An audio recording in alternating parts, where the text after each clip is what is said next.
আমার 100 পাউন্ড ওজন বাড়ার কারণে আমাকে আর আমার ভাইকে আর এক দেখতে নয়, কিন্তু এবার সহ্যের সীমা পার হয়ে গেছে। প্রথম দিনটা বেশ মুশকিল ছিল, এত দৌড়েছিলাম যে বুকে জ্বালা করছিল।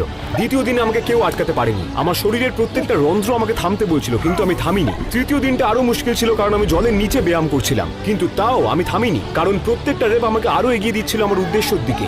আজকে বেশ খেটেছি। চতুর্থ দিনে মনে হচ্ছিল যেন গাড়ি চাপা পড়েছি, যেন আমাকে ট্রাকের সাথে বেঁধে রাখা হয়েছে। আমার পায়ে টান লাগছে। আমি এত বছর খারাপ খাবার খাওয়ার জন্য প্রায়শ্চিত্ত করছিলাম, খুব কষ্ট হচ্ছিল।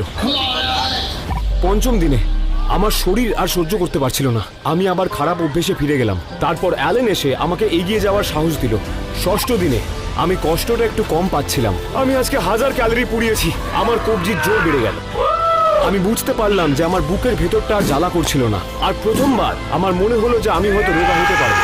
সপ্তম দিনে আমি নিজের মধ্যে অ্যালেনকে একটু একটু দেখতে পাচ্ছিলাম, কিন্তু এটা তো সবে শুরু।